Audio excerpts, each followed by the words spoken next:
आप सभी को जय मसीह की प्रेज द लॉर्ड। तो स्वागत है मेरे YouTube चैनल पर आप सभी का। तो मैं प्रभु का धन्यवाद देता हूं आज के दिन में एक नए टॉपिक के साथ आप सभी के बीच में परमेश्वर पिता ने मुझे आने के लिए सहायता और मदद दिया। इस बात के लिए मैं प्रभु को धन्यवाद देता हूं और साथ ही साथ मैं आप सभी का भी धन्यवाद देता हूं कि आप में से जितने लोग मेरे YouTube चैनल के सदस्य बन गए हैं, YouTube चैनल को सब्सक्राइब करके, तो प्रभु आप सभी को बहुत बहुत आशीष करें, आप सभी को और आप सभी के पूरे परिवार को।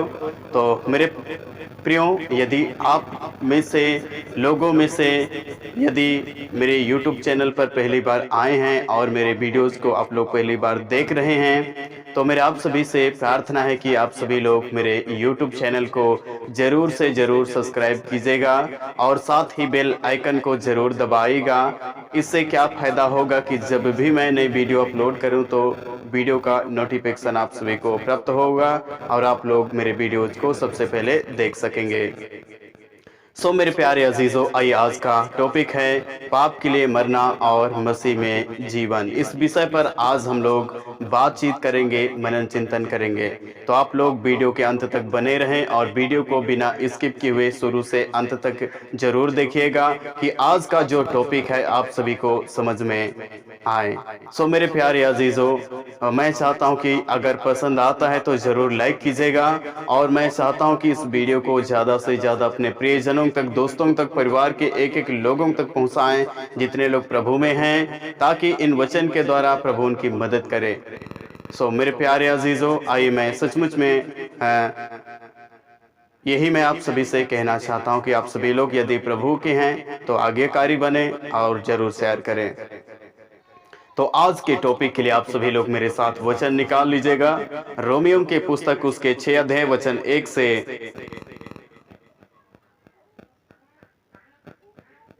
6 वचन।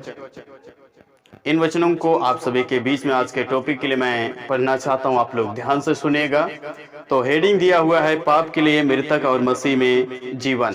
यानी कि मेरे प्यारे अजीजों, हम लोग जानते हैं कि हम सभी पाप की वजह से परमेश्वर से दूर हुए, ठीक है।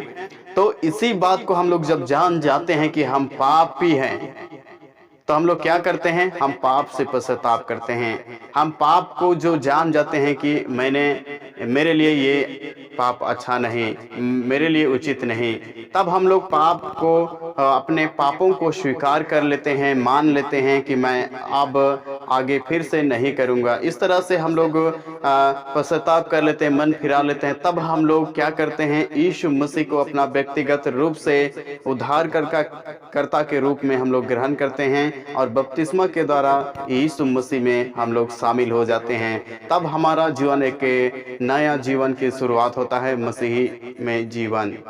तो मेरे प्यारे अजीजों, इसलिए हम प्रभु में आते हैं तो क्या होता है कि हम अपने पापों को छोड़कर हम एक नई जीवन की शुरुआत करते हैं, जो मसीही जीवन। इसलिए हम सभी मसीह में आए हैं, यीशु को ग्रहण करके, बपतिस्मा लेकर के। तो मेरे प्यारे अजीजों, हम लोग ये दावा करते हैं कि मैं आगे नहीं करूंगा। लेकिन आइए मेरे प्यारे अजीजों, अगर हम लोग प्रभु में रहकर भी फिर पाप करेंगे तो क्या होगा? वचन देखते हैं। यहाँ पर वचन इस तरह से लिखा हुआ है, तो हम क्या कहें? क्या हम पाप करते रहें कि अनुग्रह बहुत हो? मेरे प्यारे अजीजों, प्रभु में आकर हम सभी को पाप नहीं करना चाहिए। क्यों नहीं करना चाहिए? क्योंकि वचन क्या कहता है? कदापि नहीं। अगर हम लोगों को आज सोचना जरूरी है, यहाँ पर क्या लिखा हुआ है कि हम क्या कहें? क्या हम पाप करते रहें प्रभु में आकर भी? मेरे प्रियो, नहीं नहीं, क्योंकि कदापि नहीं, इस तरह से लिखा हुआ है। मेरे प्यारे अजीजों, आइए, क्योंकि हम लोग दावा कर लिए हैं, हम लोग अपने पापों को स्वीकार कर लिए हैं कि मैं इस तरह की पापों को मैं नहीं करना चाहता, और प्रभु में आकर फिर हम करेंगे तो अनुग्रह होगा? नहीं होगा। इसलिए मेरे प्यारे अजीजों, हम सभी को इन सारी बातों को ध्यान देना बहुत जरूरी है। आज बहुत से मसीह विश्वासी लोग प्रभु में आकर भी, बपतिस्मा लेकर भी पाप और बुराइयों में जीवन जी रहे हैं, जिसे प्रभु नहीं चाहता। तो आज के वचन के द्वारा, आज के इस वीडियो के द्वारा वे लोग जरूर सुधर जाएं जो इस कंडीशन में और इस तरह की जीवन जी रहे हैं। तो मेरे प्यारे अजीजों, आइए आगे हम देखते हैं। दो, कदापि नहीं। हम जब पाप के लिए मर गए तो फिर आगे को उसमें कैसे जीवन बिताएं। मेरे प्यारे अजीजों, हम लोग, मैंने कहा कि हम लोग स्वीकार कर लिए, कि दावा कर ले कि हम लोग आगे इस तरह नहीं जीना चाहते हैं। यही हम स्वीकार करते हैं, अपने पापों से पश्चाताप करके ही हम बपतिस्मा लेते हैं या प्रभु में आते हैं। तो फिर आगे इस तरह की सोच, इस तरह के विचार क्यों आता है कि हम फिर बुराई करें, क्या अनुग्रह बहुत हो? नहीं मेरे प्रियो, हमारे अंदर इस तरह की सोच और विचार नहीं आना चाहिए, और आए भी तो उस पर हमारी मन ना हो।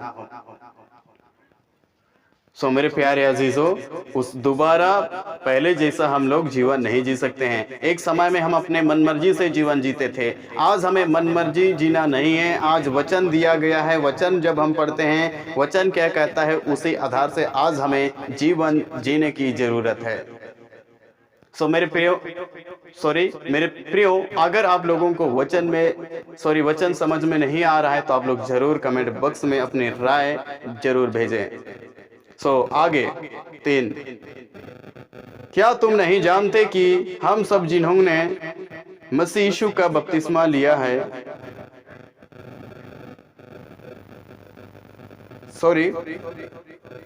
बपतिस्मा लिया, उसकी मृत्यु का बपतिस्मा लिया। मेरे प्यारे अजीजों, हम बपतिस्मा लिए हैं यीशु मसीह का मृत्यु का। जैसे यीशु ने दुख उठाया वैसा हम दुख उठा नहीं सकते जैसे यीशु ने किया, लेकिन आज हम बपतिस्मा के द्वारा बचाए गए मेरे प्रियो। तो मेरे कहने में यदि मिस्टेक भी हो रही तो इसमें आप लोग ज्यादा ध्यान ना दें, पर वचन को ध्यान से सुने। मेरे प्यारे अजीजों,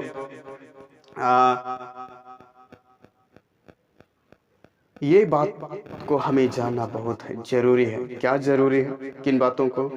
कि हम में से जितने लोग यीशु मसीह का बपतिस्मा जो लिए हैं, मृत्यु का बपतिस्मा लिए हैं, और इस मृत्यु का बपतिस्मा पाने से हम क्या हुए आगे देखते हैं। अतः उस मृत्यु का बपतिस्मा ले पाने से हम उसके साथ गाड़े गए, जैसे मसीह पिता की महिमा के द्वारा मरे हुए से जिलाया गया, वैसा ही हम भी नए जीवन की सी चाल चले। प्रियो, आज हम लोग मसीह में शामिल हो गए हैं, मसीह में एक नए जीवन को पाए हैं, तो हमारा चाल, स्वभाव, चरित्र क्या होना चाहिए? एक नया जीवन होना चाहिए। पहले जैसा जी रहे थे वैसा ना होकर एक मसीह में एक नए जीवन होना जरूरी है। वैसा होना जरूरी है जो परमेश्वर के वचन के अनुसार है और परमेश्वर की इच्छा के अनुसार होनी चाहिए। मेरे प्यारे अजीजों, आगे, क्योंकि यदि हम उसकी समानता में उसके साथ जुट गए हैं तो निश्चय उनके जी उठने की समानता में भी जुट जाएंगे। 6, हम जानते हैं कि हमारा पुराना मनुष्य तत्व उसके साथ क्रूस पर चढ़ाया गया ताकि पाप का शरीर व्यर्थ हो जाए और आगे को पाप की दस्तवा में ना रहें। मेरे प्यारे अजीजों, जो भी हम पाप किए, और अब भी होता है, क्योंकि प्रभु में आकर नहीं होगा सो नहीं, लेकिन हमें जानबूझकर नहीं करना चाहिए। अगर हम लोग सच्चाई जब हम जान जाते हैं फिर पाप करते हैं तो इसके लिए कोई फिर उपाय नहीं है, कोई बलिदान बाकी नहीं। हाँ, एक भयानक वाट जोहना बाकी है, जो आग का ज्वलन बाकी है, जो परमेश्वर के विरोधियों को भस्म कर देता है। तो हम परमेश्वर के विरोध में ना चले प्रभु में आकर भी, वरन प्रभु के आज्ञा के अनुसार, प्रभु के नियम के अनुसार चले। मेरे प्यारे अजीजों, मैं यही कहना चाहता हूं कि आज के वचन के द्वारा आप सभी लोग परखें अपने आप को कि क्या मैं परमेश्वर पिता को सचमुच में जानता हूं? क्या मैं उनकी बातों को सुन रहा हूं? क्या मैं उनकी इच्छा के अनुसार चल रहा हूं? इन सारी बातों को सोच करके अपने आप से सवाल करें, ताकि आप सभी को एहसास हो कि हाँ, मैं प्रभु को जानता और वो भी मुझे जानता है। मेरे प्यारे अजीजों, आज जो भी हम जहीं भी कहीं भी हम लोग जाते हैं, पाप बुराई करते नजर आता है, तो उसमें हमारा कोई किसी तरह का असर नहीं होना चाहिए, उसका प्रभाव हमें नहीं होना चाहिए, क्योंकि उसके लिए तो हम लोग मर गए, तो उसका आकर्षण हमें नहीं लगना चाहिए। ठीक है? मेरे प्यारे अजीजों, आप सभी लोगों को सचमुच में समझ में नहीं आ रहा है तो आप लोग जरूर कमेंट बॉक्स में अपना राय और सवाल दें। तो मेरे प्यारे अजीजों, आइए फिर से उस पाप के दस्तवा में, फिर से पाप के उस समुद्र में फिर ना जाए। जैसे वचन लिखा हुआ है, सुअर को जितना नहाओ वो कीचड़ में जाता है। सुअर ना बने, कुत्ता ना बने जो कुत्ता अपनी छाट को बाहर कर फिर वो खा लेता है। मेरे प्यारे अजीजों, उस तरह हम ना बने, नहीं तो दिक्कत हो सकती है। मेरे प्यारे अजीजों, जब हम लोग जान जाते हैं परमेश्वर के वचन को, तो शैतान हमें तक करता है और हमें एक अच्छा जीवन जिसे प्रभु चाहता है जीने नहीं देता। इसके लिए हमें सावधान होना बहुत जरूरी है। प्रभु के वचन कहता है, सचेत और जगते रहो, तुम्हारा विरोधी शैतान इस खोज में रहता है कि इसको फड़काएं। प्रभु का मैं धन्यवाद देता हूं। मेरे प्रियो, इन वचनों से आप लोग सचेत रहे और जो भी हम लोग सीखें, जरा अपने आप को वचन से चेक कर देखें, जांच कर देखें, क्या मैं सचमुच में यीशु मसीह को स्वीकार किया हूं या उसके संग गड़ा गया हूं। मतलब जो भी हम लोग वचन देखें, उन वचनों से अपने आप को चेक और जांचें। नहीं से तो मेरे प्यारे अजीजों, क्या होगा, हम लोग वचन को केवल पढ़ देंगे, सुन देंगे, तो इतना काम नहीं है। हम सभी को एक एक वचन को डिस्कशन करना, मनन चिंतन करना हमारा फर्ज बनता है। तो मेरे प्यारे अजीजों, हम लोग जाने कि पाप के लिए मरना और मसीह में जीवन, इस विषय में हम लोग को जाने। अगर मेरे प्यारे अजीजों समझ में नहीं आया, तो मैं बार बार कह रहा हूं कि आप लोग जरूर कमेंट कीजिएगा, ताकि मैं आप सभी को फिर से मैं इन्हीं वचन से आप लोगों को समझा सकूं। सो मेरे प्यारे अजीजों, आज के लिए इतना ही। प्रभु इन वचनों से आप सभी को आशीष करे। तो हम एक नई वीडियो के साथ फिर से मिलते हैं। तब तक प्रभु आप सभी को संभाले। जय मसीह की।